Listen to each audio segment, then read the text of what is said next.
अस्सलाम वालेकुम दोस्तों। सोचें एक सिचुएशन, शाम का टाइम है, घर पे फैमिली बैठी हुई है, अचानक गेट पे नॉक होता है। पुलिस खड़ी होती है और कहती है थाना चलना पड़ेगा। अब यहाँ पे अक्सर लोग फ्रीज़ हो जाते हैं, दिमाग में सिर्फ एक ही थॉट होती है, अब जो होगा पुलिस के हाथ में होगा। लेकिन असल सवाल ये है, क्या वाकई पुलिस के हाथ में सब कुछ होता है? इसी सवाल का जवाब आज हम स्टेप बाय स्टेप ढूंढेंगे।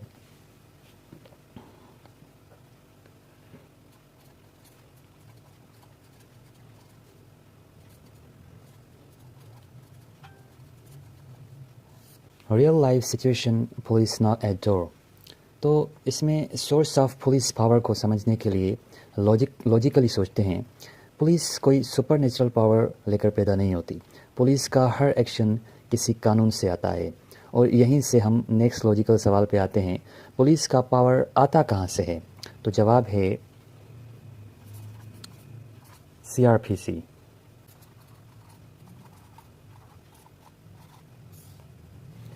Criminal Procedure Code. CRPC defines how police can act. CRPC police को रूल बाउंड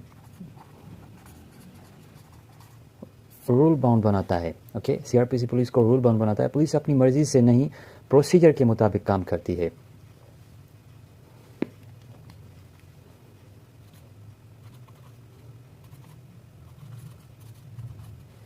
अगर पुलिस घर आए तो नेक्स्ट स्टेप क्या होना चाहिए? अब वापस अपनी स्टोरी पे आते हैं। पुलिस घर आई, अब नेचुरली नेक्स्ट चीज़ ये होगी अरेस्ट। ओके, लेकिन यहाँ एक इम्पॉर्टेंट बात समझना ज़रूरी है, हर अरेस्ट लीगल नहीं होती। हर अरेस्ट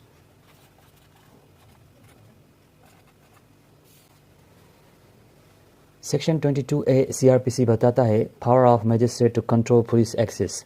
सेक्शन 22A ये बताता है अगर पुलिस गलत प्रेशर डाले, अरेस्ट का मिसयूज़ करे, तो सिटीजन्स के पास डायरेक्ट मैजिस्ट्रेट के पास मतलब एक है ऑप्शन, वो जा सकता है। इसका मतलब पुलिस फाइनल अथॉरिटी नहीं है, मैजिस्ट्रेट एक बफर है। ओके,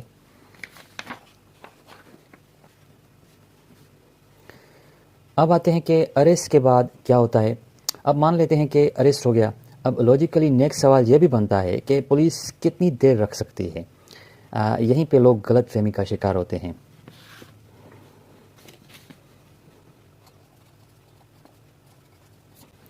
सेक्शन 167 CRPC ये कहता है procedure when investigation can not be completed in 24 hours. Police अपनी मर्जी से रिमांड नहीं ले सकती, मैजिस्ट्रेट से परमिशन लेना ज़रूरी है।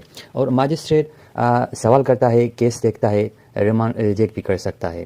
तो FIR कहाँ फिट होती है? अब यहाँ पे एक मतलब नेचुरल कन्फ्यूजन होती है। लोग पूछते हैं अगर FIR ही नहीं है तो अरेस्ट कैसे? एग्जैक्टली इसीलिए FIR बैकबोन है।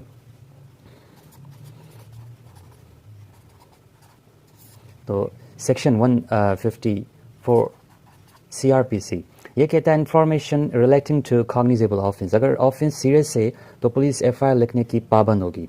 ओके, अगर SHO मना करे तो आप क्या कर सकते हैं?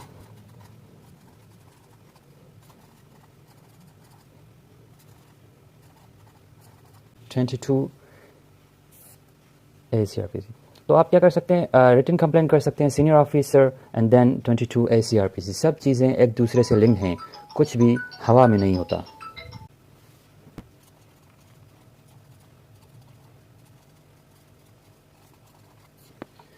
झूठा केस क्यों रिस्की है? अब लॉजिकल फ्लो का नेक्स्ट स्टेप है कि अगर FIR इतनी पावरफुल चीज़ है तो क्या कोई भी झूठा केस बना सकता है? जवाब नो, नहीं बना सकता। तो सेक्शन 182 PPC सेज कि false information to public servant, जो झूठी इन्फॉर्मेशन देगा वो खुद क्रिमिनल बन सकता है। और अगर किसी को फंसाने के लिए केस हो तो section 211 PPC false charge with intent to injure. इसका मतलब लॉ सिर्फ अक्यूज नहीं करता, लॉ प्रोटेक्ट भी करता है। तो ये बात आपको समझ लेना ज़रूरी है। False case means crime. तो अब थोड़ा पीछे जाकर पूरी पिक्चर देखें कि पुलिस आई,